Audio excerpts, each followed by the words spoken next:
আমার একটা হৃৎপিণ্ড, সেটাই আল্লাহ নিয়ে গেছে। পরশুদিন বলছে, বাবা আমার একটা বরকা কিনে দাও। আমার স্যান্ডেলটা দেখে 3 বছর পুরাতন ছেঁড়া, কিন্তু আমি আমার স্যান্ডেলটা পাল্টাই না, সেলাই করে নেই, কিন্তু আমার বাচ্চাদেরকে আমি কষ্ট পেতে দেই না। শুধু একবার বলছে, বাবা লেসে খাবো। আমার মেয়ের মোবাইলে আমার নাম হলো 500 ছবি আছে।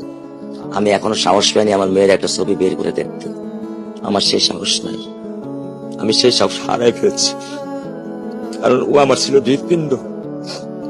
ওর জীবনে এমন কোন চাওয়া নাই যেটা আমি পূরণ করি নাই। পরশুদিন বলছে, বাবা আমার একটা বরকা কিনে দাও। আমার চাচাতো ভাই বললো, ভাই ইসলামপুর থেকে 300-400 টাকা পাওয়া যায়। আমি সাথে সাথে নিউ মার্কেট থেকে আমি 1000 টাকা দিয়ে আমার মেয়েকে বরকা এনে দিচ্ছি।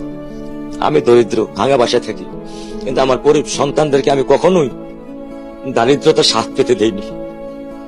দারিদ্রতা স্বাদ পেতে দেইনি। আমার বড় মেয়েকে এখন আমি সেলোরার থেকে জামা কিনে দিই।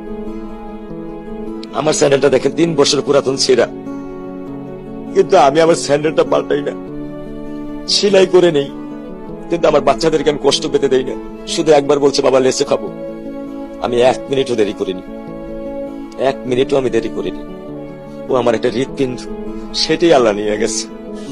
আলহামদুলিল্লাহ, শুকরিয়া, আল্লাহ দিছে, আল্লাহ নিয়ে গেছে। আমার কোনো কষ্ট নেই।